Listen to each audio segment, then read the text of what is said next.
right, let me start the timer here because I tend to go on and on. I could talk about this for days, but you guys would fall asleep, literally. I am an investigative health journalist from Montreal, Canada. My name is Nicolas Pineault, and for the last 2 years, I've spent my time on a topic that most people has to do with ghost hunting and something extremely fringe, which is electromagnetic fields or electrosmog, a new kind of pollution that we have some in this room, but to be honest, the levels are quite low because we're essentially in the middle of the woods compared to the level of electrosmog that you can find in cities nowadays, like where I live with my little son Elliot and Jen in the back there with the camera, where the electrosmog is quite thick, but it's not LA. It gets worse in certain parts of the world, obviously. When David Holland told me, Nick, I want you to talk about EMFs, but I do not want you to get into politics. I'm like, shoot. I'm like, okay. So my disclaimer is there won't be any politics. I will not tell you about the controversy, the industry, the FCC, the ERCNIP, this and that, and the IRAs, and all these different names and these different things that I love to talk about, but that maybe it will add to your knowledge about history and politics. It has nothing to do with what you can do about it. So I'm going to present you what the problem is about electrosmog, what it is, and what you should do about it in order to thrive in this electrosmog-filled world, and that's unfortunate because it's getting worse. Just a little bit of background about me. I said that already. I kind of skipped ahead. I'm the author of this guide. You can find it right at the entrance. I couldn't sell it. I didn't know exactly if I had the rights to do so as a Canadian and all this. It's right there at the entrance. Registration is a non-tinfoil guide to EMFs. It's on Amazon too, so you can literally read the entire thing. If you don't want to purchase it, just go ahead, but feel free to pass it around or else there might be a fight. Electrosmog RX, that's a course also I launched for health practitioners about EMFs. My work has been endorsed to show you guys that I know what I'm talking about, or at least have been recognized by a lot of people. Dr. Mercola, Ben Lynch, Ben Greenfield, a lot of health authorities, Paul Chek, who's a real health pioneer in the exercise world, and many more. I've given probably 75 interviews in the last 2 years on this topic alone. And so let's start just by the basics. What the heck is electrosmog? Well, if we look at the electromagnetic spectrum, there's an entire it's a vast amount of stuff that is called an EMF. So just saying, oh, EMFs are this dangerous thing that is invisible and is threatening to our life, that's not accurate. It actually goes from nuclear radiation on one hand to something like basic electricity from power lines, and in the middle you have all sorts of different things at different frequencies and different wavelengths. I will not ask you to study this, but the interesting to note is that there is such thing as a natural EMF. So in nature, you have stuff like, well, UV light. When you get into the sun, you have an invisible EMF that you get exposed to, and you get a tan, you get vitamin D, you get an immune boost, you get something that's visceral to your biology. So that's a good thing. If you get in the sun too much, you can burn, and in that case, you'll accumulate damage to your skin. That's not good. So it's another kind of invisible EMF that has a dose that you need and a dose that's too much, right? Heat is infrared light. All sorts of, well, daylight visible light is a kind of EMF. So we're surrounded by EMFs here, but these frequencies are compatible with our biology, just the way that in the previous presentation, the presenter talked about natural sounds that our biology is attuned to, and when we come back to these sounds, all of a sudden we calm down. I think the same thing can be said when we expose ourselves to natural EMFs of all kinds. There's also the man-made EMFs, some call them the non-native EMFs. So basically, these EMFs were found in nature, but at such low levels that right now we're exposed to something that's simply unprecedented. So For example, you go from the radio frequency and microwave. This is really the biggest exposure that has risen tremendously in the last 15 years alone, especially the last 5, and it's microwave or radio frequency radiation. So Wi-Fi, Bluetooth, cell phone towers, smart meters, all these things that have risen so much. I'll show you the numbers. You guys will be a little bit astonished by how much is it increased. power lines, so even standard electricity. If you're in a home, you don't have Wi-Fi, you have electricity in the walls, that's a kind of new EMF, because let's face it, 200 years, well, 100 years ago, there wasn't electricity around. And in the US here, I think electrification in certain countryside was finished pretty much in the 60s. So it is just a few decades old that we have access to electricity, and that we are living with other types of EMFs that are not necessarily compatible with our biology.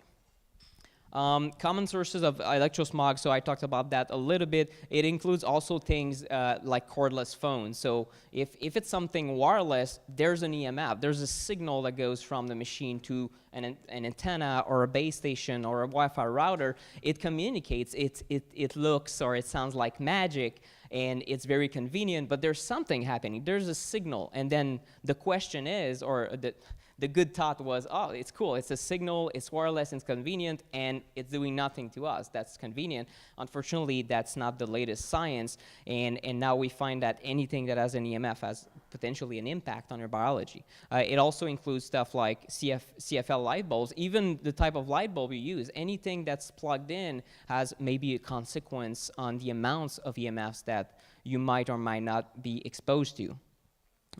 This is a map. And I took that from, I literally stole that from Magda Have's presentation 2 years ago with her permission. And just look on YouTube, Magda Have's Nourish Vermont 2016, great presentation on the health effects and a lot of things that I will not cover today. I really, really recommend it. So this is a map, 2002-2003, if I'm not mistaken.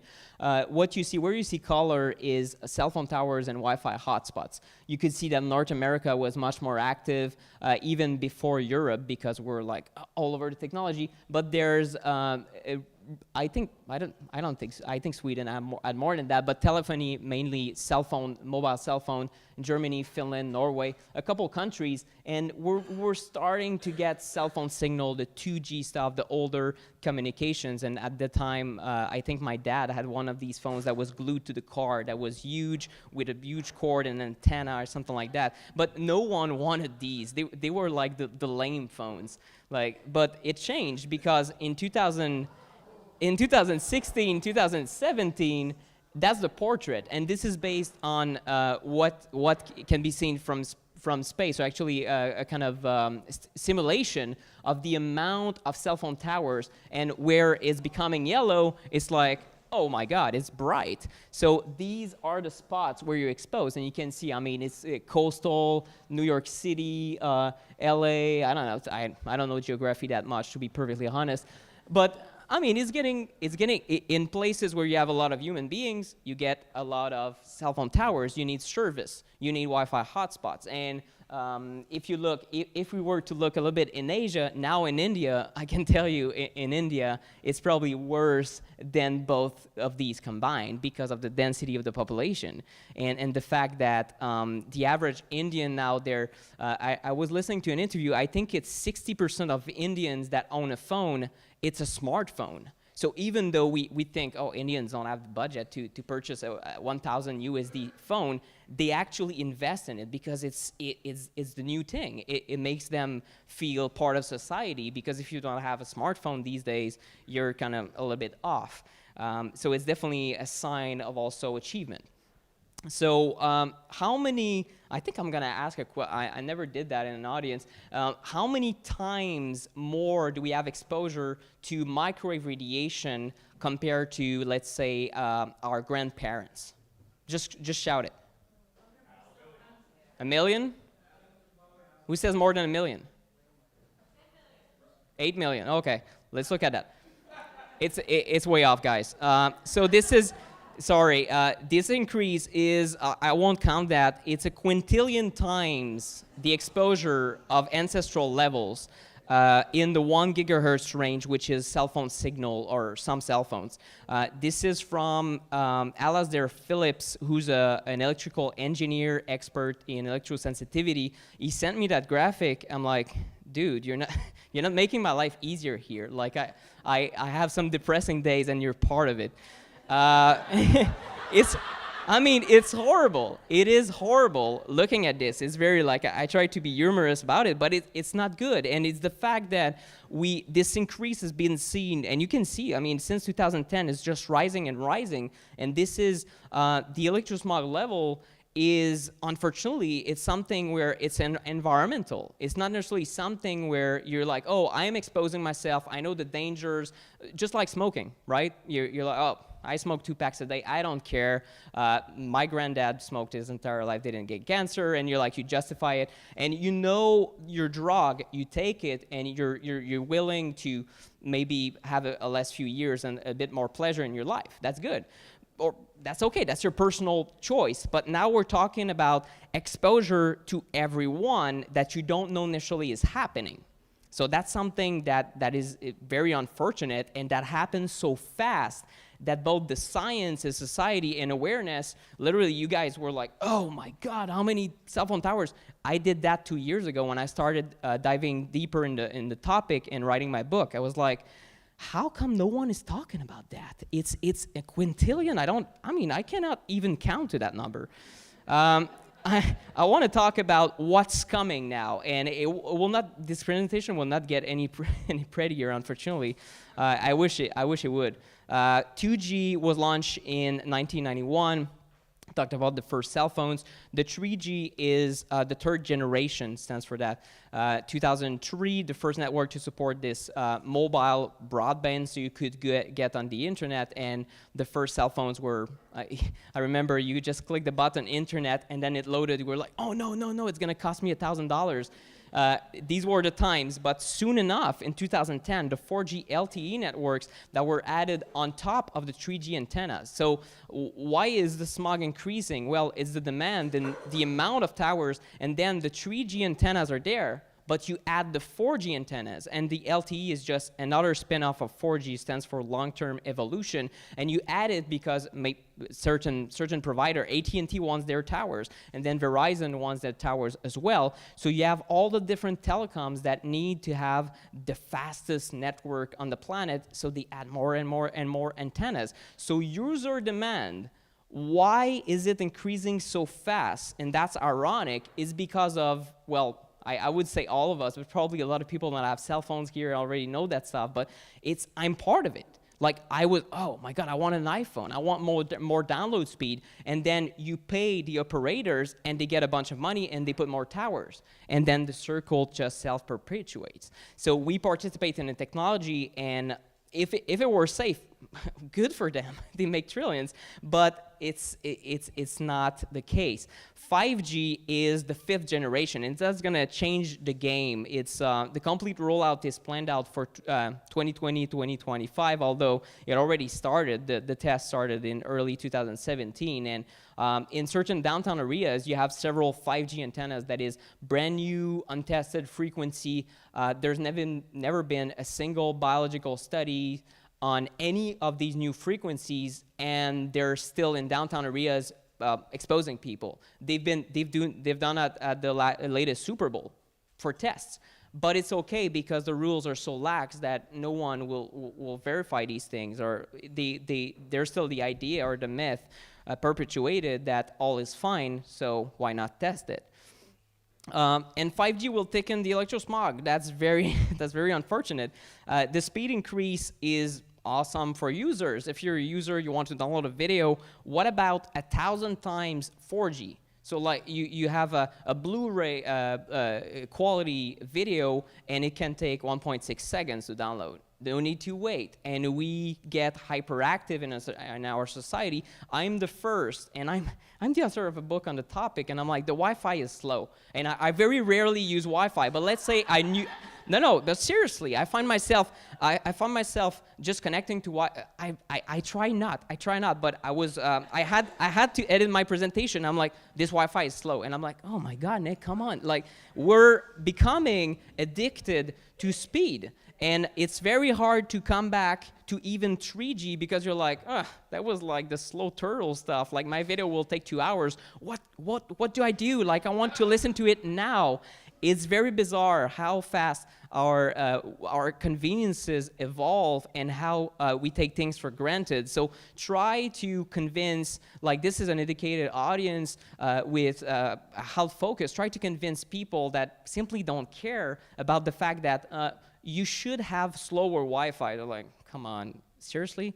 It's not even in their language. Doesn't exist. It will use a different wave range or a different frequency range that is called the millimeter wave. That's ranging from 3 to 60 gigahertz. So remember the electromagnetic spectrum? Well, we're pushing it towards the end there. So we're opening a very large band of frequency. That means that you can, well, basically, it's like an information highway for operators that is opening, and that's pure gold for them. So they're going to use it, and they can put more data in more EMFs in the environment. 5G is extremely high power, extremely low distance. So unfortunately, you need to put one antenna every 3 to 12 homes. And you can see this informed citizen decided to put a graffiti. I don't endorse this because this is being recorded.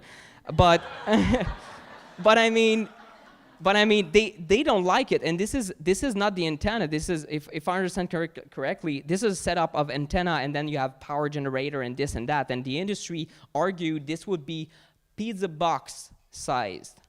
I don't see a pizza box. I see a fridge, and I see different other things. And this is one operator, so it can also be extremely ugly. That's another part of like the neighborhoods being filled with metal boxes, and then you have safety issues on top of that and a bunch other problems. But this is actually a real 5G antenna that was placed, and an activist was like, okay, this isn't acceptable. I'm going to post the pictures, and this is happening right now.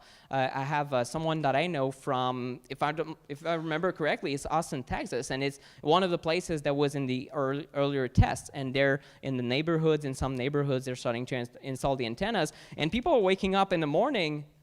What's outside, honey? I don't know. That's like an antenna. Well, it's in our backyard, and there's not much you can do about it because people have been oh, that's politics. The regulations have been pushed. Anyway, get informed. Get informed about what you can do, and I'll talk about that a little bit. Yeah, you see, it always comes back to the politics. Getting riled up a little bit. All right. The problem with 5G is that it's added on top of 3G and 4G and LTE networks, at least for a while.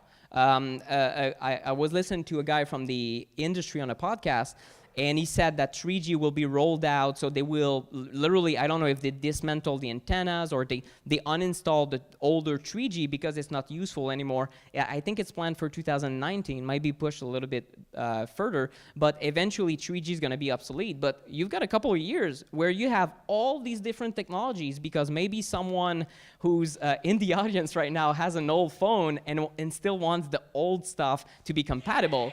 Yes. This guy's gonna save us. But yeah, so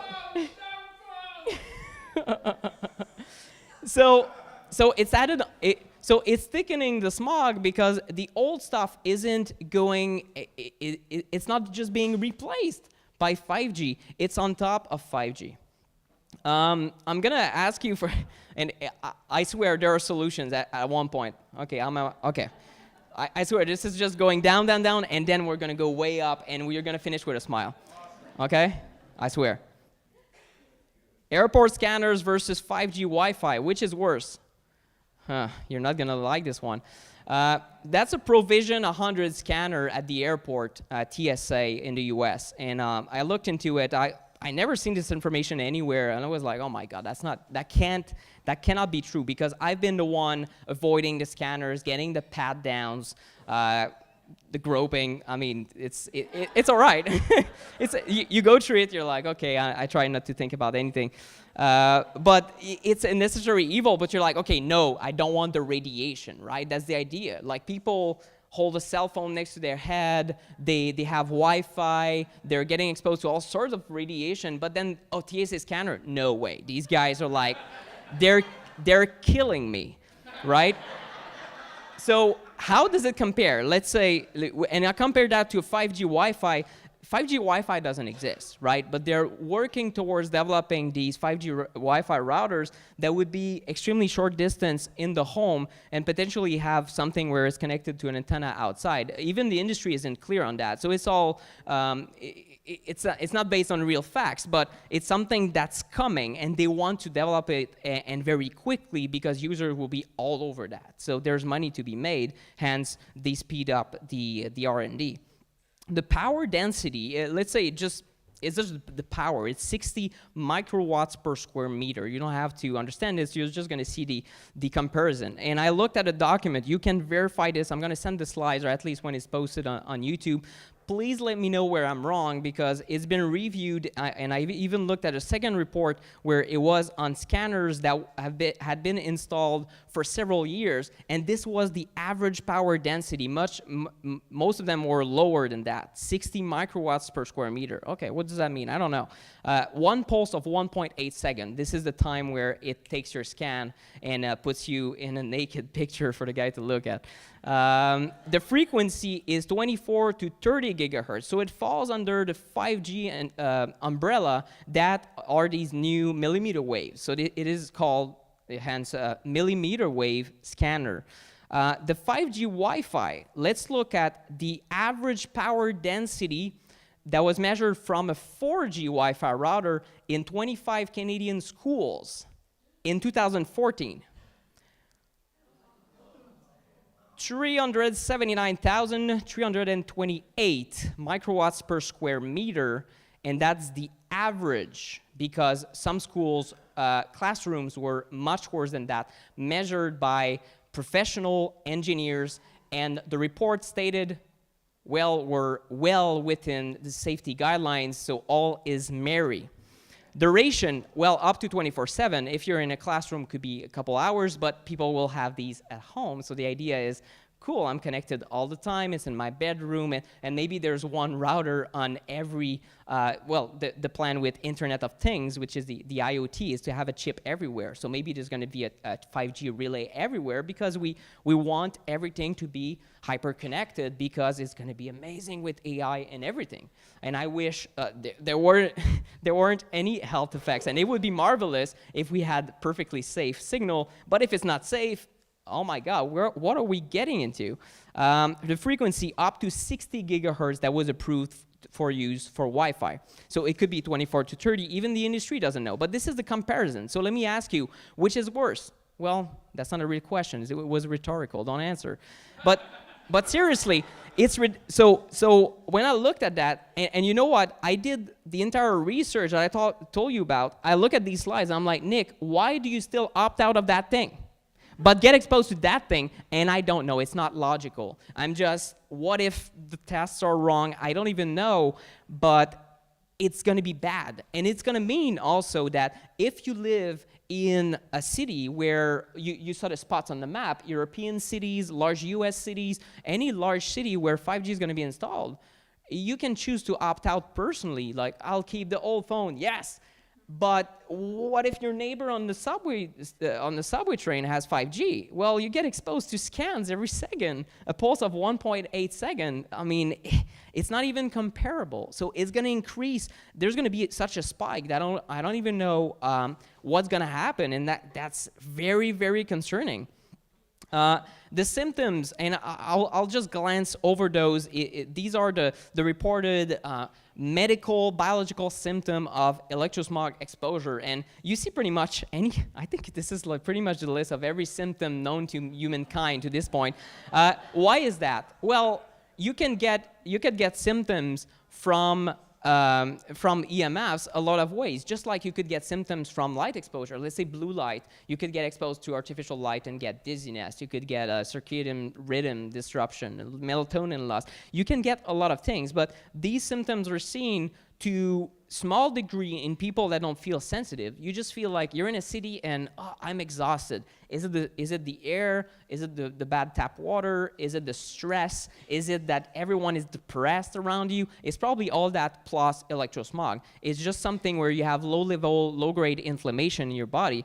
But if you get out of the city and you get here, Shelburne Farms, wow, I feel great. So it's also part of the equation. The levels here in the farm, even here in the room, even with Wi-Fi, even with this, they're extremely low compared to my bedroom. Even though in my bedroom, I don't use a cell phone, I don't use a Wi-Fi router, it's just from the street. So it's not even comparable, but just to show you there are symptoms, and if you want the science, I told you Magda Havis has a great presentation.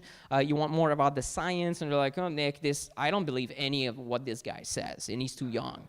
But the non-tinfoil guide to EMFs, emfbook.com, or read the book, or amazon.com, and electrosmog-RX is the course. Good job, Nick. Everyone is depressed. What can we do about it? And you know, I wrote this slide. I don't even think it's necessary after all. It's just a given. So your step number one, right? Control what you can control. This is key. If there are toxins in the environment and our food is sprayed with the bad stuff, glyphosate and this and that, well, eat food from Shelburne Farms. I mean, from the real growers without the chemicals. So it's the first logical step is to change how you use technology. But you see, I'm on my cell phone sometimes, and people see me with a laptop, cell phone, so it doesn't mean you cannot use technology. If you remove the signal, it's just a computer. It's not harming you in much ways. You can get blue light exposure, you can get, let's say, addicted to your phone still even without the signals, but there's a lot you can do to remove the signals or minimize your exposure. So there's something called EMF mitigation, which means just removing EMFs as much as you can manage to. There are a couple of rules that you want to do, because I see a lot of people asking me, okay, Nick, I want a phone chip that's going to completely harmonize the cell phone signals, and I'm going to be safe again, or something that's going to block the signals. But the first thing first is eliminating the source. If instead of using your phone for 9 hours, you use it for 9 minutes, well, you kind of eliminated the source for a lot of time. But if you decide, you know what, I'm going to ditch my cell phone altogether, it's even better. You don't have the source. If you decide not to have a Wi-Fi router at home, which is a choice that can be a little bit less convenient, but you choose to have a normal old-school router with Ethernet cables running all over the house and do a rewiring job, well, it's eliminating the source. You still have internet. It's in fact, way more stable most of the time. There's no drop, there's no signal strength, any of that stuff. And it will be just as much convenient if you install Ethernet plugs all over the place. So eliminating the source is really first before thinking about anything else.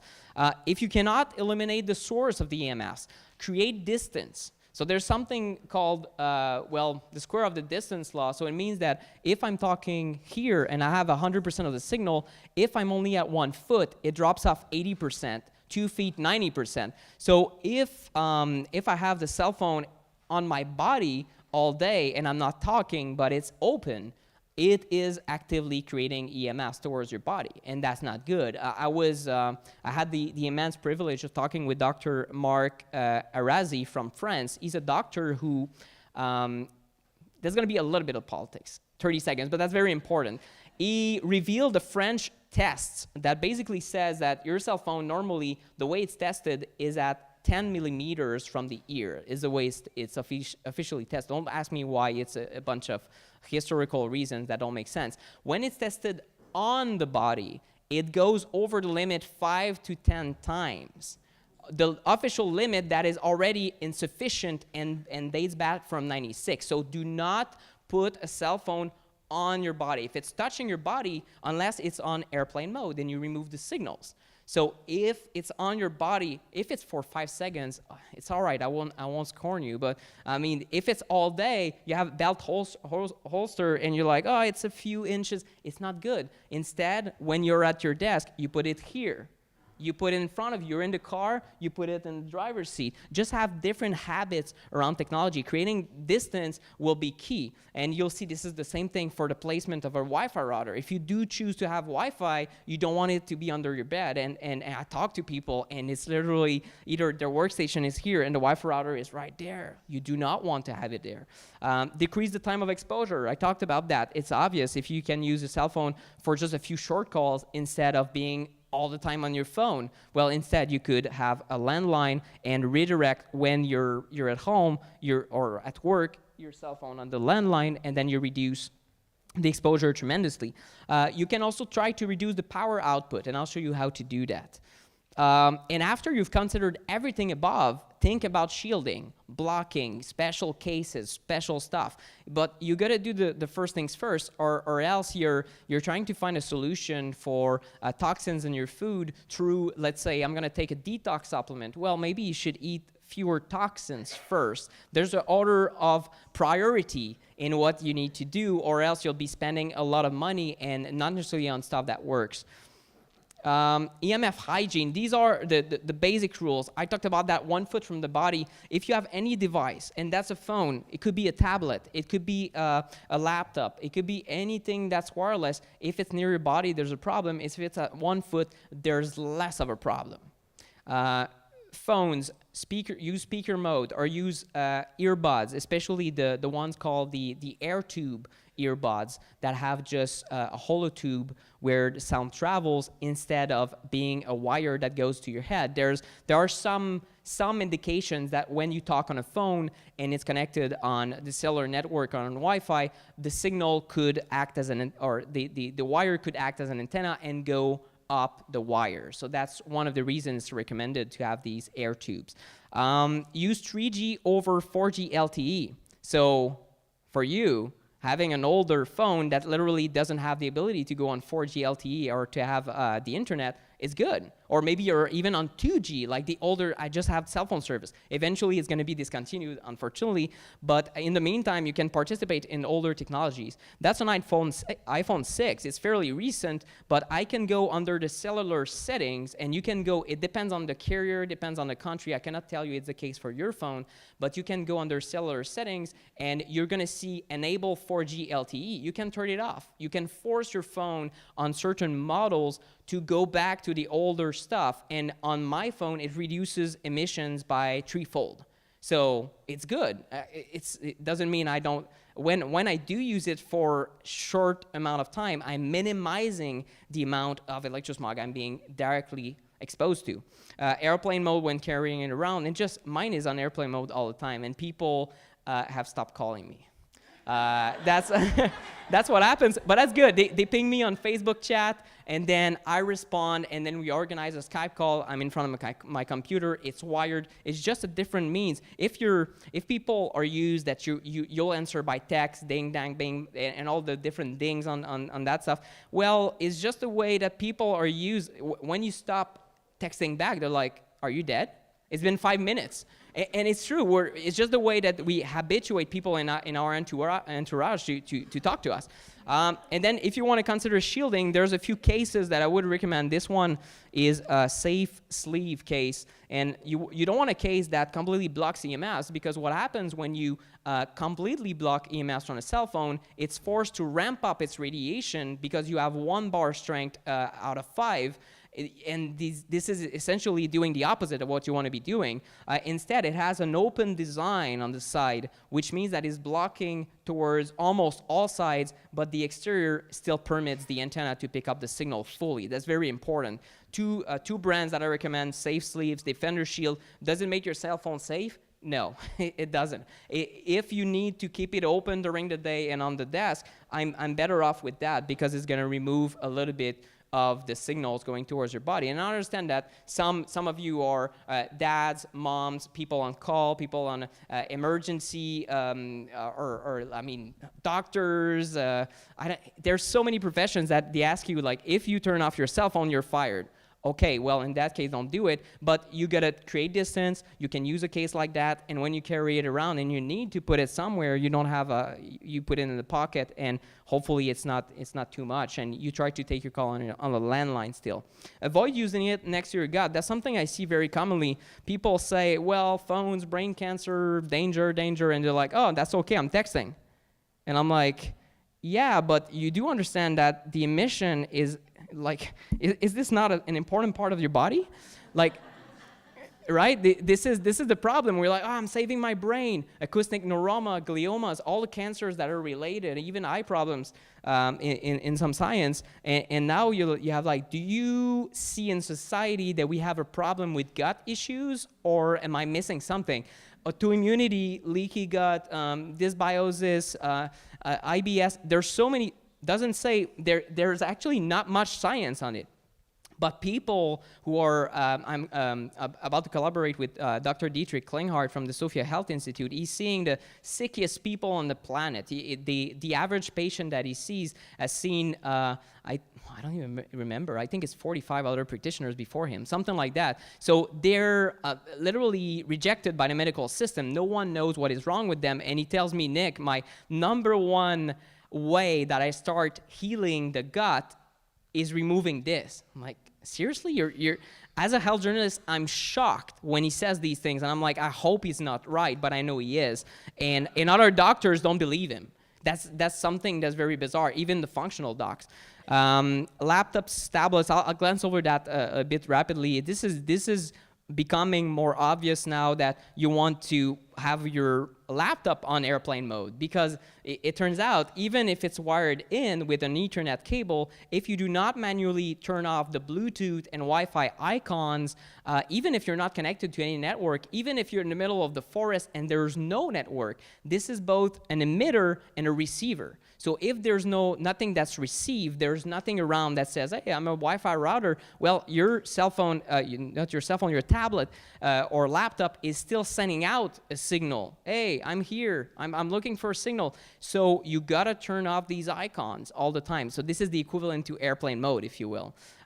You can work off the battery if possible, and do not do like this guy who works on the lab. It's just not ideal. Even if you're with an Ethernet cable, you still have a hard drive, you still have the electricity running in there. It's not ideal for any of your biology. Just work on a table. Like actually laptops, originally when they were conceived, they were not designed for the lab, or at least I think they were like 15 pounds. It would crush you.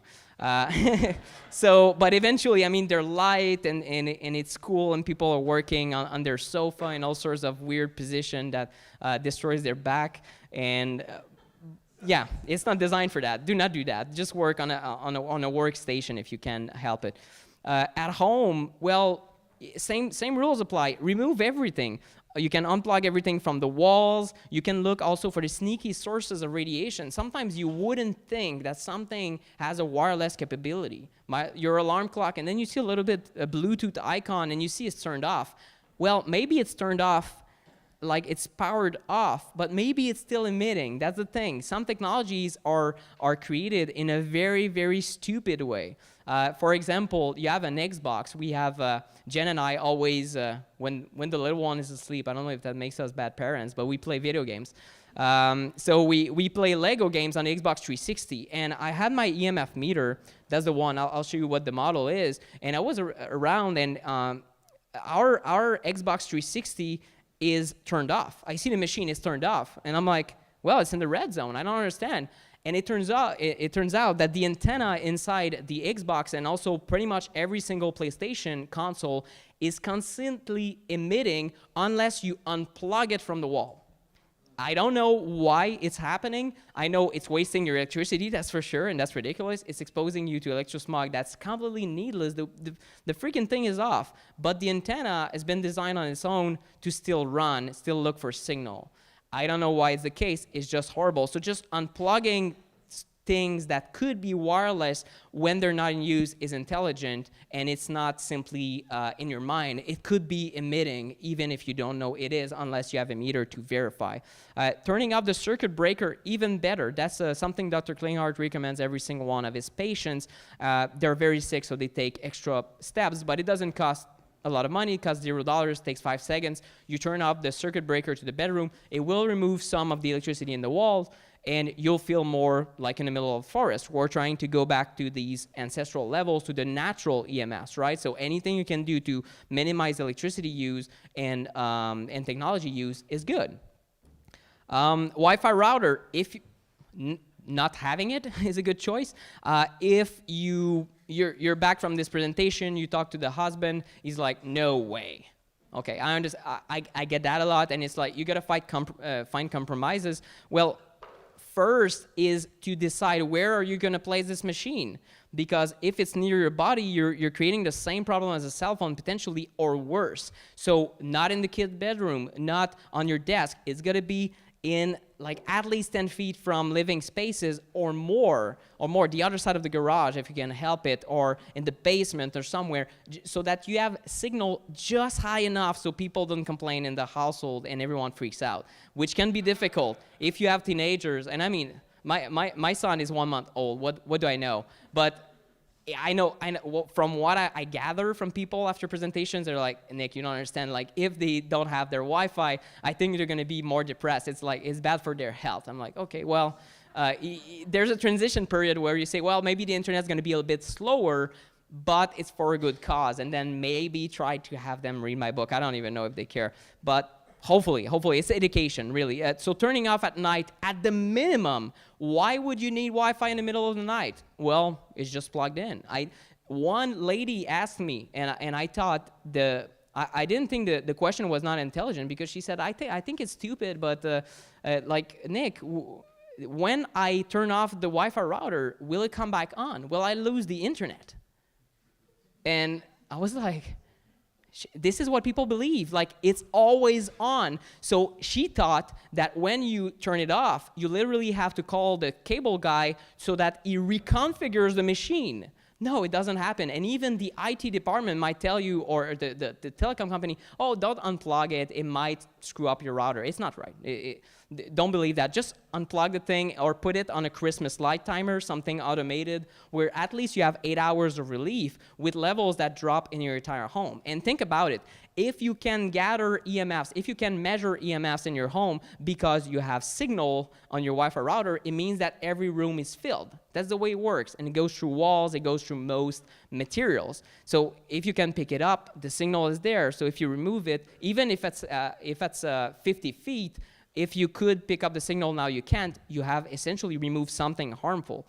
You can even visit your router setting and try to lower the power output. If you don't know how to do that, you can call up your company, get into the admin settings, and sometimes there's a bar to reduce the power. I did that with mine. It's with Virgin Mobile in Quebec, but I don't know if it's possible with yours. Hopefully it is.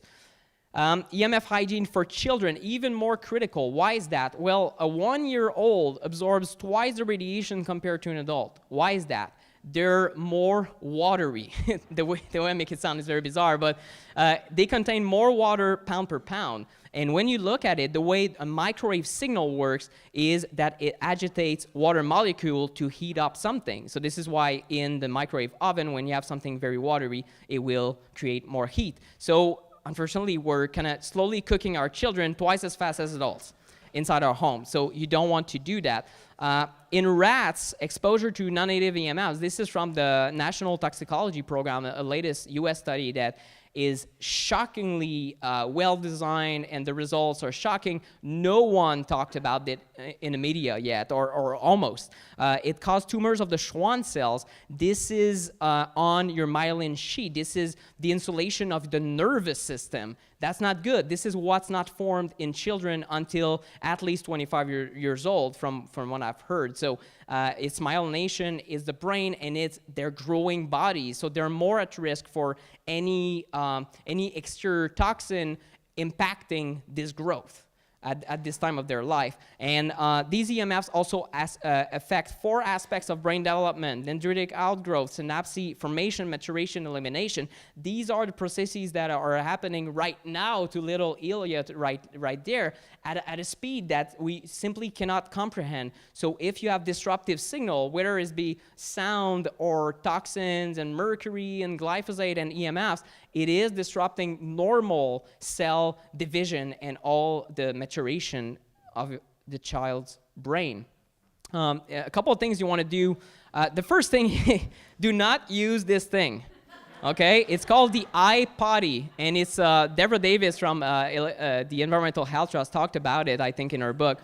Anyway, it's potty training, and while the toddler is patiently waiting for nature to do its thing, they play a game and they are entertained. It's bad habits. It's unfortunately, and I don't want to say bad parenting, because honestly, we get into things, and then parents that know, there's no way they would do that.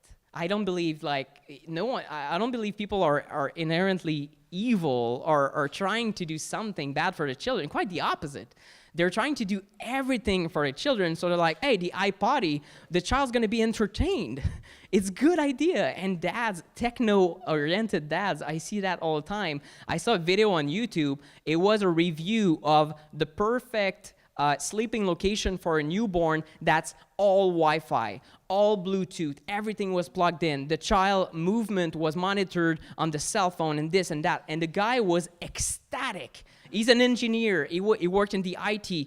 And I could see the comment, oh my God, this is so nice. I'll do the same thing. And I was depressed. I was like, oh, shoot, these guys don't know. If they knew, they would be depressed more than I am, and they would be like, oh my God, what am I doing? They would change their professions. It's very hard. It's a very hard shock if you work in the industry, if you love technology and you realize it's doing something. So I think this is why the topic sounds fringe and a lot of people push it aside. It's too... it's very harsh. It's very hard on an emotional standpoint to look at. So these men, most men, it's really what I see. They just disconnect. They're like, oh no, this is tinfoil, right? Very convenient. For pregnancy, obviously, this is even more important than when you have a newborn. Is when you're forming it. Wearing an EMF blocking belly band or blanket. There are a few brands like Belly Armor that I recommend. Of course, this is not a reason to overexpose yourself if you have a shielding device. It's just if you can wear it, if you're using your phone and you gotta use it, having something, and this is what Jen used during Elliot's little formation months, if I can call it that. Creating a low EMF sleeping location. Well, everything that you're doing for your own bedroom, if you want your kids to sleep better, so when kids sleep, parents are very happy. I'm starting to pick that up after 4 weeks of parenting. Yeah, I'm a fast learner. So you want to do the same thing because these children, it turns out a lot of parents tell me, once I turned off the circuit breaker and I removed the Wi-Fi from the kid's bedroom, now he sleeps. It turns out it will impact your deep sleep quite a lot as an adult, but as a child, it's way worse. So you wonder why he's always waking up, nightmares, this and that. It might have to do with EMFs. It's a factor to consider at least. Infants and toddlers, well, the years of the iPad, the new nanny, according to a Parents Magazine, I think it was 2014, it's like, yeah, the new nanny. I'm like, this might just be very dangerous information looking back at it 15 years from now. So airplane mode on devices, you can, of course, reduce screen time. I think I'll minimize screen time. I don't even know what we'll do with little Elliot, kind of wait until the later years, until he starts binging on Netflix and all these things, which are, unfortunately, in our society, pretty much inevitable depending on children he hangs out with.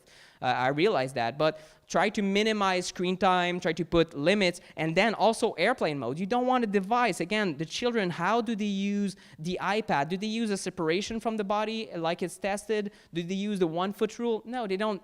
They look at the screen like that. And then you wonder why it's something like 100% of children in certain Asian countries have myopia. It's also the effect of the blue light on the eyes. So it's not good. So you can put it on airplane mode and have a pre-downloaded game or movie. So that's I think a good way to do it, and avoid mostly useless wireless gadgets and gizmos, including the iPod, including the new diapers that are Bluetooth and that can tell you if Google newborn and then Internet of Things or wearables. So you have wearables, you can have ankle bracelets for newborns that will give you the pulse rate and, oh, is he still alive? And you're like, yeah, he is. Okay, I can get back to sleep. Pulse rate, respiration rate, this and that. And it's also, I think we'll have kind of maniac parents also associated with that a little bit too much because you're looking at the metrics and it's a little bit too much. And then there's the Bluetooth. It's emitting 24/7, even though it's fairly low power. Digital baby monitors. Some baby monitors are just as worse as a cell phone. So the ironic thing here is that you're trying to have your child go to sleep and you're putting a device next to him to know if he goes to sleep or not, but the device is preventing the child from going to sleep. So then you hear from the monitor and you go and you're like, oh, you don't understand that it's causing the problem, or it's part of the equation, so it's definitely not good. Or use a wired one that could work, or just leave the door open and the good old-fashioned stuff that our grandparents used to do. I mean, it's all new stuff that we didn't have. Teenagers, restrict data on the phone plan might be a way to kind of reduce their usage. Like you have a maximum of units of data per month, and then you gotta have your EMF diet for the month. And talking about the links between EMFs and low testosterone for men when they keep it in the pocket, it might convince the young boys like, you're gonna lose your testosterone. Oh my God. It's all their life, right, when they get into those years. And even harsher symptoms during period. I don't know if they're going to like that talk or not, but it's true that the reproductive organs, when you keep it in the pocket, it's a real problem for both genders. Encourage hitting airplane mode while the phone is in the body, and encourage texting over talking, but again, try to create distance. It's true that the habits that you have as a parent also that the kids will emulate. There's a protocol by Cindy Sage and Dr. Gelter who helps 80% of autistic kids improve their symptoms or the condition after a few days. And this is just turning off the circuit breaker to the bedroom at night, turning off the Wi-Fi at night, and turning off cell phone, cordless phones, and baby monitors. So it's very simple, and yet they see autistic kids that have a biological profile of hypersensitivity to, I think, pretty much everything, an allergy to pretty much everything that is modern. And when you remove the fake light and the fake EMFs and the fake food and the fake air, well, you see kids improving, and then some people would say, some doctors that have more credibility than me, they see reversal. It's possible. Or vast improvements when you remove the offending stuff from the environment. Let me take a sip of water for a second. I'm like going nonstop here. I almost feel like I'm rapping. Step number 2, assess your environment.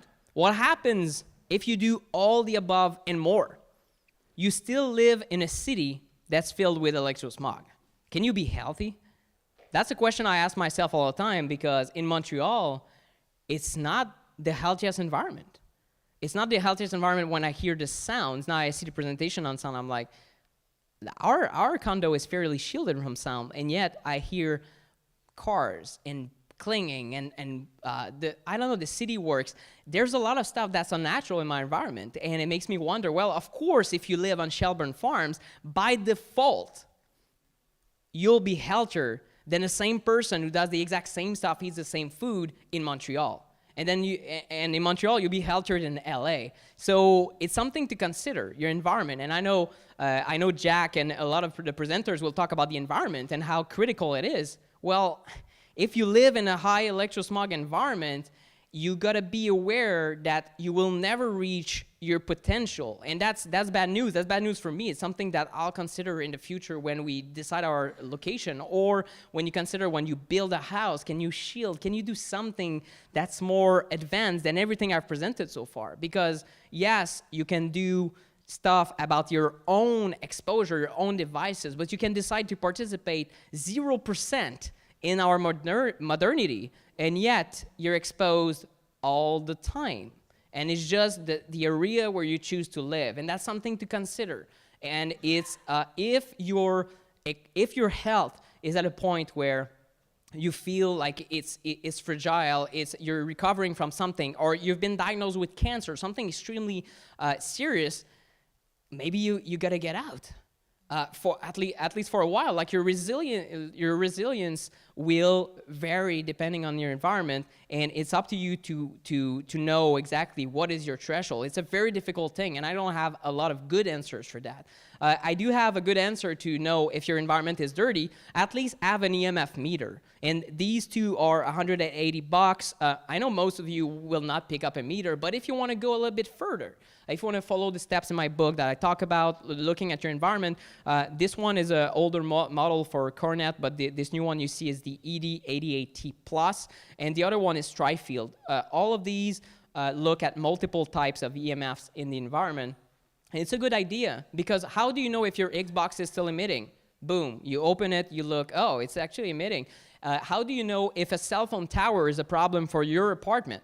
Might not be for yours, might be for the other one upstairs, but might be for yours. You won't know unless you have this, or you have a consult, which would cost more. Then taking 3 key measurements would be on the pillow and around the bedroom, real life conditions. What do I mean by that? Well, if you do not turn off the circuit breaker, keep it open. If you have Wi-Fi in the room, keep it open. Look at the real numbers in real life conditions, and then you assess the numbers. I'll show you what numbers to look for. I know this is a little bit more advanced, but in the book it makes more sense, and then you can find also online great tutorials on how to do that. I'll show you. Magnetic field exposure in the center of each room. It can show there's something wrong with your home wiring. It creates a lot of magnetic field, something pulsing inside your entire home. And even if you don't have Wi-Fi at home, it might be another EMF problem. And I know this is just teasing you into something scary, but it is important. If you have the meter and you can look at magnetic fields and you find an anomaly, extremely high EMFs, well, it's something where you want to take action. RF exposure from all sources in areas where you spend a lot of time. If you hang out in the garage and you put the Wi-Fi router there, but you're always doing woodwork there, well, it's not good because you're spending time in its proximity. So you gotta look at the levels in different areas, also at work and also at places where you go occasionally, because even you might be surprised. You might say, well, I go to the park all day and I feel horrible. Well, maybe the cell phone tower right there is pointing towards you. If you have a meter, you're like, oh my God, the park is dirty. And that's unfortunate, but these exposures, if you cannot feel them, if you're not hypersensitive, you don't have a meter on you. You need an external measurement to look at it. These safety levels, I'll make the slides available so you can look at it. These are also found in the book, but these basically, if you have the Cornet or Tri-Field, this is pretty much the levels you want to look at daytime. At night, you want probably to reduce your exposure. And if you're EHS, so electro hypersensitivity, which is really saying you've been so exposed that now you feel them and you're going down, because I don't think hypersensitivity is really a thing. EMFs affect everyone, period. I don't think there's a correlation between feeling it and having damage at all. The science just doesn't show that.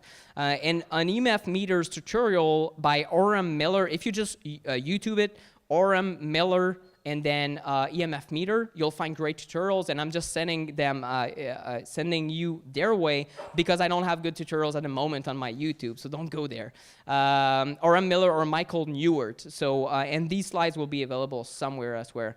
And advanced EMF mitigation, if you want to optimize your health, or if you're sick, or if you want to invest in your health, this might be more important to hire one of these guys, a building biologist or a geovital consultant, than purchasing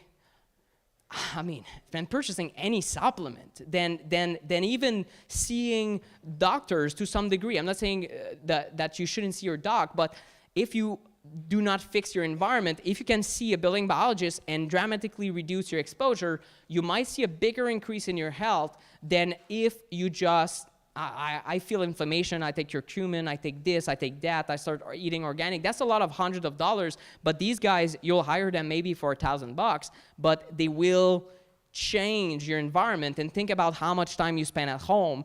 If your environment at home starts by being extremely dirty, and then your Shelburne Farms levels, your health might improve a lot when you're at home. And then you determine if the rest of your exposures that are uncontrolled in your work environment and the city environment are still too much for you, because that might be the case. So building biologist, hbelc.org,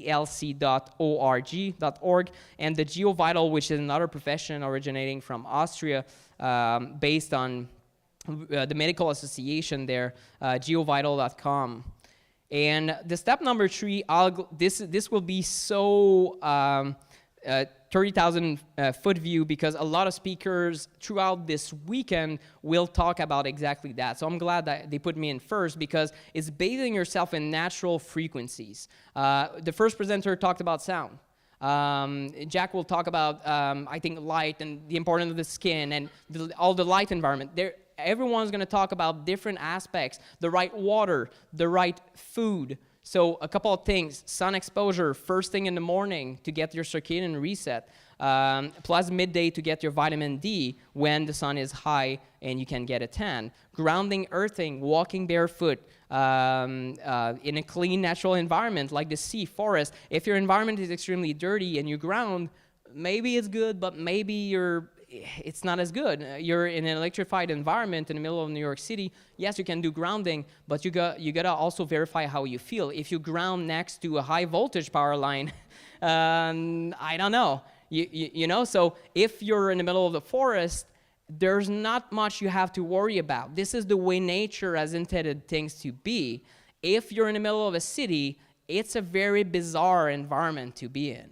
So you gotta be cognizant that even if you do grounding or grounding inside, a lot of people use grounding mats. There's a place to use that, but if you're in the middle of a city and there's electricity in your walls and everything is dirty, it needs to be used with extreme caution. That's the way I'll put it. And in my book, I have a better explanation of that. Natural sounds, smells, fresh air. I mean, it's just nature is healing on so many ways. Even there's substances in the air that you smell and they change your biology. Literally, it's incredible. Even, and I know Zach Bush will talk about that. Even hanging out in nature changes your microbiome. You literally, he recommends the probiotics instead of having a pill. You just do gardening. I'm like, oh my God, I need to get more dirty with my hands and walk in nature. It's really like I crave that because in Montreal, I don't have a lot of that. I don't have diversity. Garden fresh, locally grown foods. And then another thing, community, family, love, and friendship, positive emotions, another type of EMFs, really, that you want to be exposed to. And this is actually, I didn't know it would vibrate, so there's my alarm. It's 1 hour exactly. I'm pretty sharp. So if you have questions, we're going to go for a Q&A. Thank you, guys.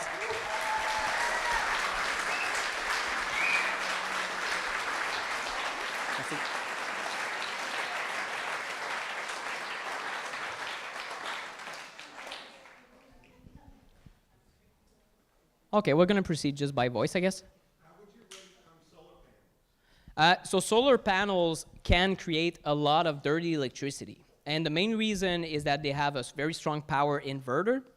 And there are cleaner power inverters. One brand that's recommended by building biologists is Sonnyboy. That's a brand from Germany. And this doesn't cause as much of a problem as other power inverters. And dirty electricity is sending the wrong frequencies all over the wires inside your home. So it's another type of EMF, and I didn't get into it because it's seriously, the topic is very complicated. But if you install solar panels, and you can have biological effects, in other words. But it can be also clean, but I would consult with a building biologist, or at least have a phone consult. Even Oram Miller I think is in California, if I'm not mistaken, and you could have a phone consult with him. He could recommend a few things to make sure it's safe. A little bit, but that's more advanced. So the building biology aspect, I'm not a building biologist, honestly. These guys have trainings of a year and a half, and I look to do the training. It's just too tedious. But yeah, it's just too much. They are literally engineers. So they can answer your questions. It's something that even depending on your setup, it might or might not be the Sonnyboy or something like that. So no worries. Yes?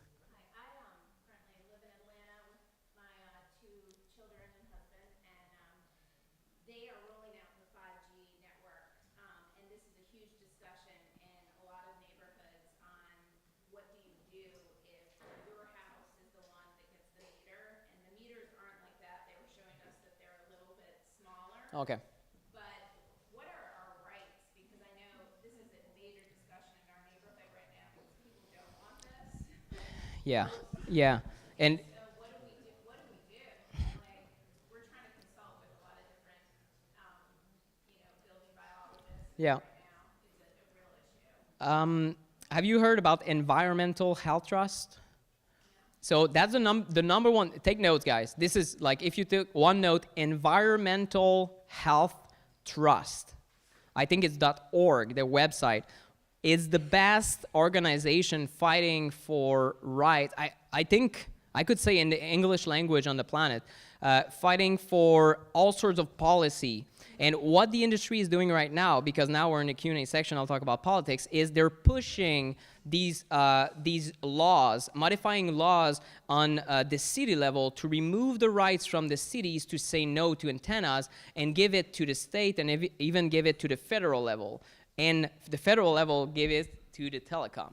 So, and the telecom industry is protected through the 1996 ruling signed by Bill Clinton, and it states that if there are health effects, if it's proven that any antenna whatsoever has health effects, they cannot be sued. They're immune to future retaliation.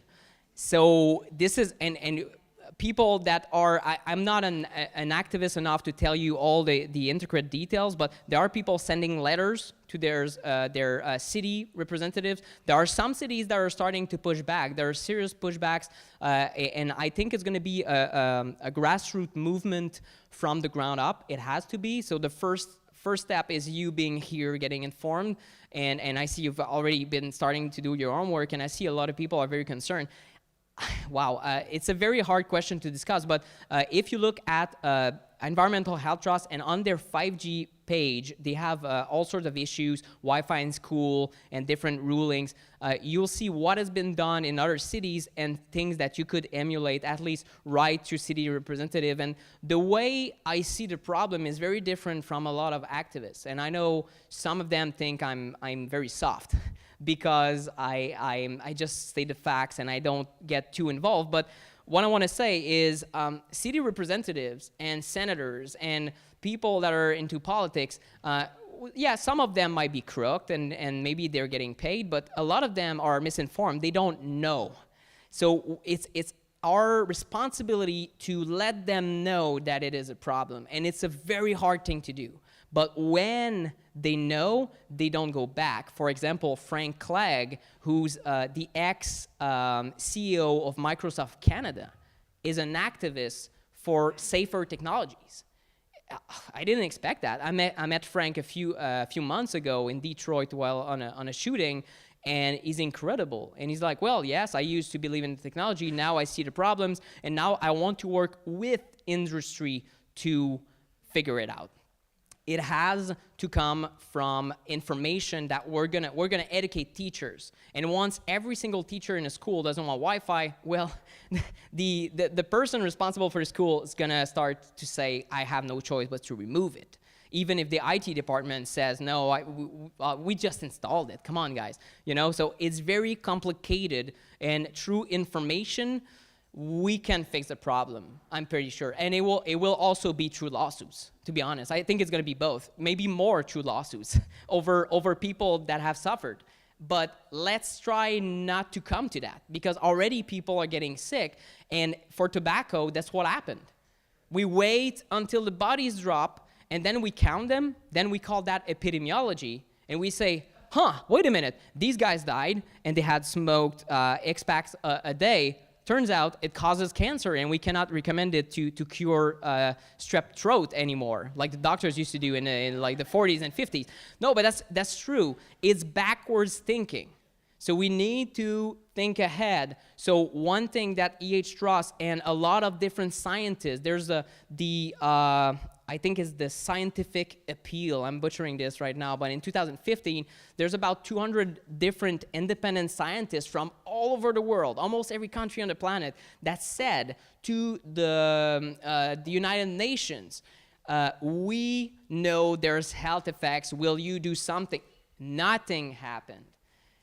So through the high-level politics, I don't see anything happening. So even the researchers now are saying, everyone for themselves, we're going to organize grassroots movements, and we have to inform them, because it turns out that every regulator is also a dad, also a mom, and they care about their child. So if they're convinced that there's a danger, and for sure they will be in a very awkward position of having to deal with their job and with their family, but eventually they will have to do something. And once a little bit of people get on board, it's gonna start rolling, and we can change that problem very fast. I'm the hopeful kind.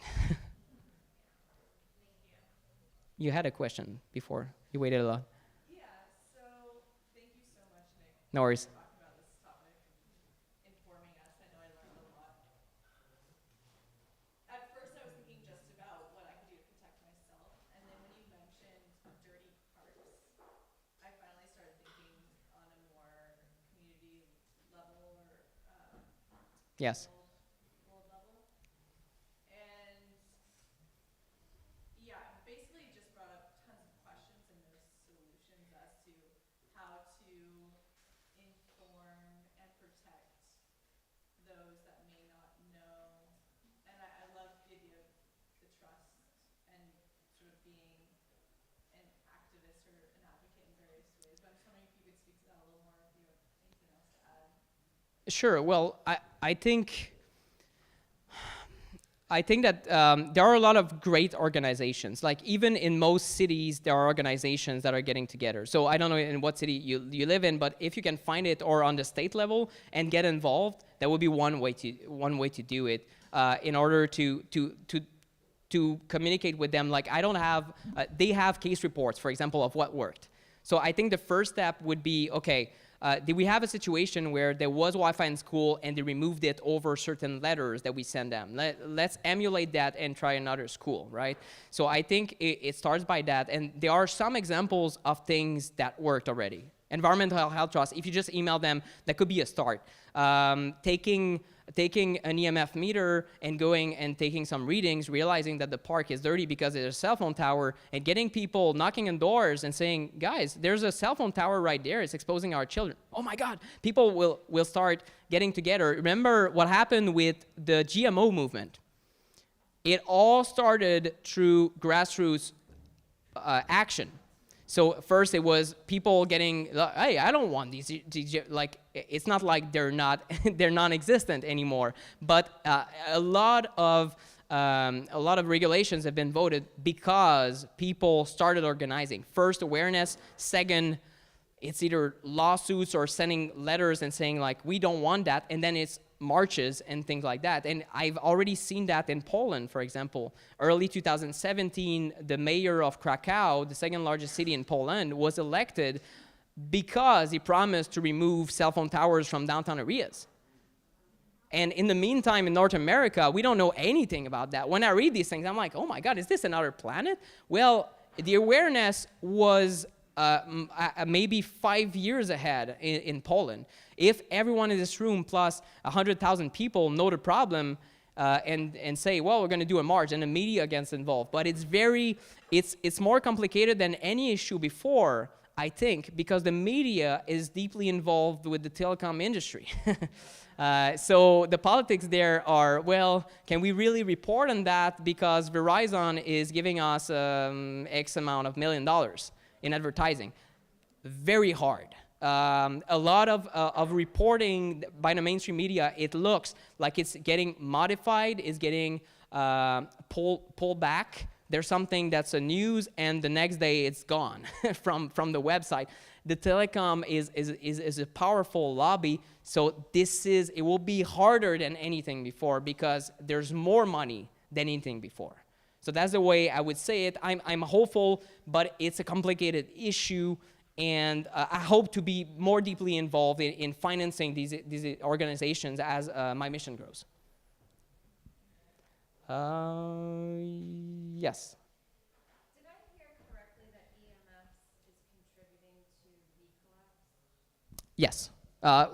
There's extremely solid science on the EMFs effects on nature, especially, well, cell phone towers and ambient EMFs on birds, frogs, everything from the forest, plants. There's an Indian review that I cite on interviews all the time because once I found it, I couldn't even compute how someone could say EMFs do nothing. It's a review of 913 studies, and out of those, there's 2/3, so 600 studies and something that show effects on nature from cell phone towers. And it's a 2012 review from the highest science in India. And it turns out Indians have like more scientific people than their nation of 1.3 billion. So it's something, and it's proven. So if you want to cite something, or you can even get in touch with me, I can send you some information. But if you just type EMFs and bee collapse disorder, you're gonna find a lot. And bees get very disoriented, and it's thought that their navigation system is based on magnetism. So when you add all these new frequencies in, even the birds can find their way to the right place on the planet. Yes? Does it affect water when these towers are on water towers? I saw a bunch on my way here. That would be a yes. I found a study a month ago that's extremely recent on permanent changes in water structure caused by millimeter wave, which is the equivalent of 5G on water. And this is published journal, everything. I read the paper, and honestly, this is above my pay grade by a lot, but it's permanent changes in water structure. I'm like, oh my God. And okay, what does it do? Water structure, Nick? I don't know, I just drink water. Well, the latest studies, especially Gerald Pollack's work, who's a scientist from the state, look at how the water structure changes how much it hydrates you, how natural the water is. So again, the right frequencies applied to water, turns out it becomes spring water. Spring water is not just water, it's water plus a bunch more things that we cannot even comprehend, that is embedded into nature to create the perfect water. When you take a tower and then you shoot it with a bunch of different frequencies, who knows what it does? I cannot comment on how much it does, but you probably should have spring water in glass bottles, or have... It's a huge effect. Well, I can't wait to hear. Perfect, Jack. Yes.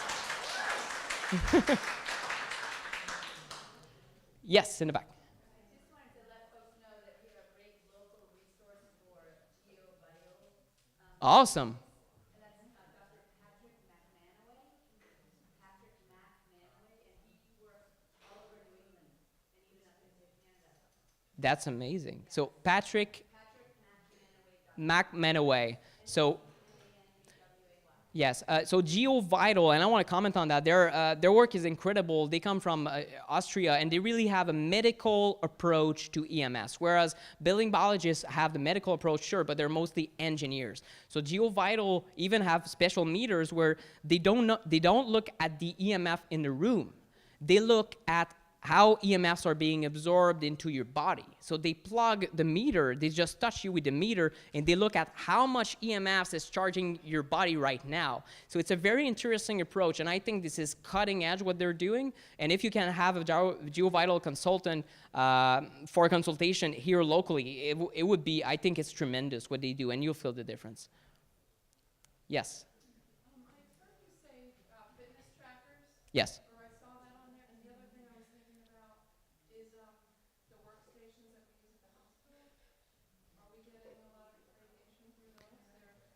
Well, I would think so. So fitness tracker, let me address that. A fitness tracker, to me, that it can be put on airplane mode. It would be fine. This is actually just a plastic ring. It's supposed to be the Oura ring, O-U-R-A, but it's not shipped yet, so that's just a placeholder. But I'm getting used to it.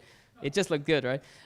So Oura ring is a fitness tracker. It is a sleep tracker, but in a miniature version.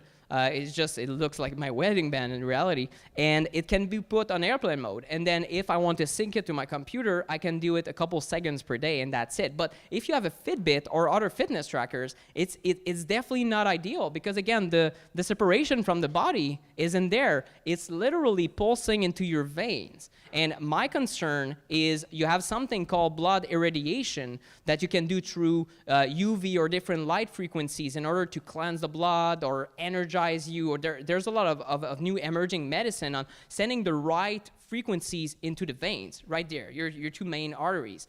But what if you're sending the wrong frequencies into your blood? I don't know what it's doing. So there's even an argument to minimize the amount of time that you're spending holding the phone, because yes, you're avoiding this and this, but you're not avoiding your blood.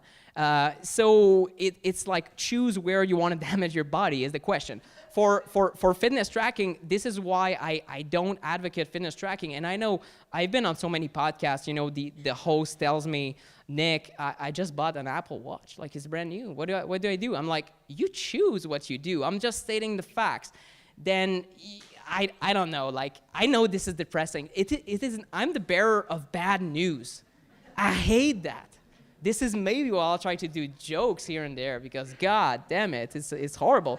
But seriously, it's horrible. And then what was the second question, sorry? Yeah, the workstation. Well, what you can do to ameliorate your workstation would be to improve the light environment from your screens. So for that, I would use Iris software, just like an iris, to remove a little bit of the blue light, so have your more of an orange hue to it. And then also make sure they're wired, because maybe they put everything on wireless, but why do you need wireless on computer workstations that are, because they move? Okay. Well, they probably emit. I mean, we ended up having, Jenna ended up having birth at the hospital, and she had the wireless monitors on. At that point, when you see your wife giving birth, you do not use the meter and tell her, honey, like, you're getting exposed, and I don't think it's good for the newborn. And I would not be in this room, literally, okay? So you choose your battles. You choose your battles. It didn't emit that much, but it emitted like towards this brain. I was like, I didn't think about it much. Like, you got to choose your battles in that case. But if it's your job, that's another thing. I spent a day at the hospital, maximum, not even a day. People who spend all their year in a hospital, they're gonna take the extra steps. And I don't know exactly what will be the solution for that. I don't know if Jack has more ideas, because. I just want to say something. Sure. Thanks, Jack.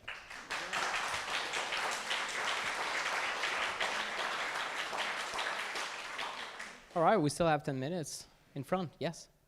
So if you work in the IT world, Yeah. what can you do to help yourself? Well, if you work in an office anywhere, I would no. Dealing with, the networking stuff. Yeah, well, it depends on what you define as like the IT job in particular. If you're in an office and let's say you have it's all wireless, you could have all wired and talk to coworkers and have that installed everywhere, because maybe you don't need wireless at the job, especially if it's a workstation, or have wireless outlets wired Ethernet outlets at each workstation. That would be a thing. In any office environment could be ameliorated, even if you're IT or anything. So I think it's the most important step is just reducing the wireless use.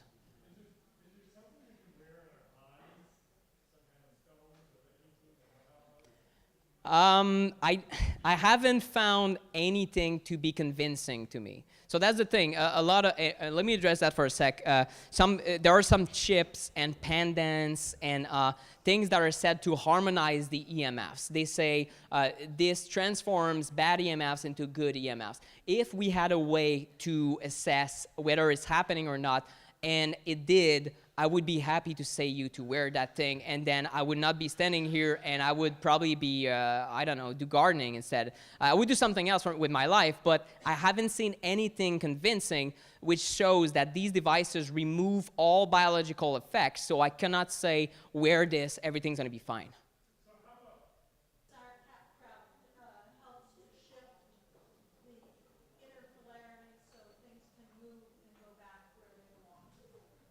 Thank you. So if you didn't hear, it's a great intervention. If you live in the middle of the woods, doesn't mean you don't need a building biologist or a geovital consultant to still look at your environment. It doesn't guarantee safety, because if you use electricity, or even to look at the quality of the air or mold presence in your home, right? There are so many factors that make a healthy home or an unhealthy one. So thank you.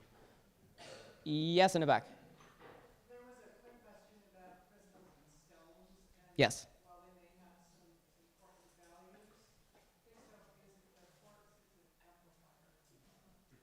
So if you got 5G, quartz is going to amplify that. So you do not want quartz because you're going to catch fire if you have 5G? I've actually been thrown out of a basket that I put too many quartz around, and it's So be, oh my, I never heard that. Wow. things of the malachite or tigerite or anything that are denser, they're quartz, amplifies many things around it.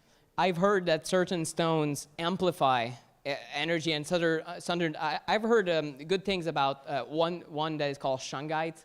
I know people feel better. They're electronically sensitive. They feel better when they have these stones around. You can try these solutions and look with other people's experience and try stones. I don't have anything against it as long as you do all the other things we talked about and reduce exposure. The problem, I think, is some companies, the marketing. Now that the topic is starting to have money, or let's say people getting involved in it, there's money opportunity. I see marketers that know nothing about EMFs. They're going to create some stone and say, oh, it's a quartz. It energizes 100% of your cell phone. They're going to sell it, and then people continue having the phone here.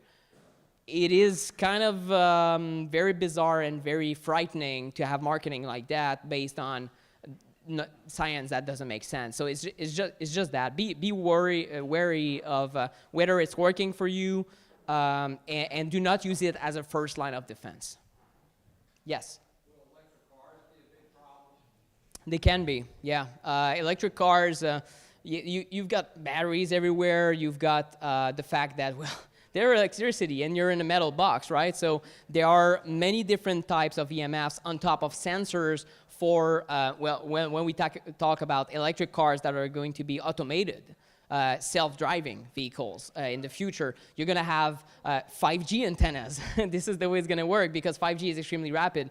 So you're going to have the antennas very, very close to your body. So what I've heard is a few reports of people who became electrosensitive or more sensitive to EMFs when they purchase their hybrid or electric car. If you have a Prius right now and you're like, oh my God, we need to sell a car, you take your own decisions. You see how you feel about it. But it can be a factor. Especially, I would worry about it if I worked in my car all day, right? Because time of exposure. If at home it's clean, but your car has a Bluetooth, and there's even something, I rented a car and I asked the clerk, do you have a car without any Wi-Fi hotspot in it? And she told me, what's Wi-Fi hotspot? She didn't know what it was, and she is the clerk at Avis, Canada. So I walk with her and see the cars, and the Chevrolet and everything from GM has these embedded 4G LTE Wi-Fi hotspots provided by the company OnStar. That gives Wi-Fi to everyone in the vehicle. So that way you're in the back and you can have free internet, I guess, and not use your data or something like that. It cannot be turned off. It cannot be turned off. So essentially, when I rented, yeah, exactly, you can snip it off. If it's a rental car, you judge how good it is, depending on your insurance. I would look at it first. But basically, if you rent a car or if you purchase a new vehicle, you want to make sure that these options that are embedded in it are not going to harm your health. So if you have a meter and you enter a car and you do a test drive and you realize the Bluetooth option is always on, looking for a signal, always emitting a very strong signal, you try to turn it off and it's not possible, maybe it isn't the right vehicle for you. So unfortunately, with the popularity of the technology, we're going, like the amount of cars that are available at the car dealership without Wi-Fi hotspot is going to be next to none in a few years from now. So I'm going to be like, shit, what can I do? I don't know. Right now, I call and I ask for a vehicle without a Wi-Fi hotspot, and they're clueless. So I got to educate them.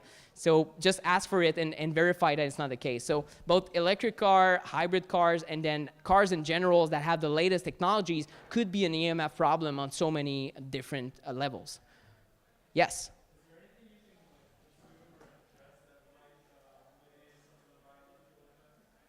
Sure. Well, everything that's natural, like a natural diet in general, where you have a very high antioxidant-rich diet, will mitigate the oxidation. It's an oxidative stress from the EMFs that is essentially dehydrating you on a cellular level. So if you stay hydrated is huge. A lot of people that have hypersensitivity can reduce their symptom just through drinking more water, and especially, pristine spring water or something very clean. So that's one thing, staying hydrated, and then the right diet, eating garden fresh versus processed foods. You'll see an extreme difference in how much you can mitigate this damage. There are a few supplements that in the science are shown, for example, molecular hydrogen or hydrogen-rich tablets might be something that raise your antioxidant defense. The most supplements that are recommended for mitochondrial function, whether it's glutathione, CoQ10,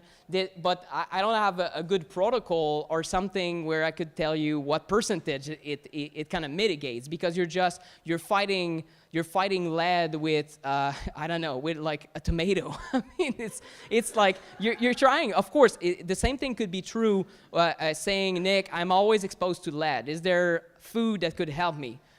Geez, yes, binders, but anything that makes you a healthier person in general. But something that would be even more powerful, in my opinion, than supplements and foods would be regular grounding and sun exposure practice. So those natural frequencies I talked about, Jack's going to talk about it, other speakers. I think it's more profound and less convenient. Sure, I love having these hydrogen tablets. I pop them in there. I'm like, yes, this is a super drink. I just drank my potion. It's not as effective as me swimming in a natural lake. There's no way it can be as effective. It's something man-made to fight something man-made. If you choose something from nature, it's embedded with a richness that we cannot comprehend, I think. So it's better off looking at the environment, reducing, and then spending more time in nature. Like if you're feeling really off at work, there's wireless, you can do nothing about it. You're stuck in this job. If you lose your job, you lose your family. Everything is stuck. And you're like, oh, okay, well, EMFs, I'm getting EMF. Well, go take your lunch outside, ground, walk barefoot, get sun, remove your shirt, try not to get arrested, depending on where you are. Like, do something that can be done. These days, I'm getting. We just had this. We ran this new condo, and there's a private sunroof terrace. Well, I don't have any clothes on, and no one sees me, of course, but or else I would be in trouble. But I get tanned, and this is the way I mitigate. I ameliorate my health, and I mitigate the fact that I'm in a city, and I feel so much better. But I wish I had access to a lake, because that's something extremely profound too. So bathing in natural frequencies, I think it would be even more powerful than looking at any supplements, and less costly, although you gotta invest the time. So are there any companies that are working on like a device or something to make like a safe zone that you could put by like parks or schools or playgrounds so that we could make safe zones for our children? Like nullify, it would kind of jam the EMFs or something like that. I've heard about a few things, but again, these devices are said to harmonize. I haven't seen anything that shuts down the entire environment that could create like a magic bubble. I think it could be feasible. That's the thing. I've heard people that look into the advanced physics behind it.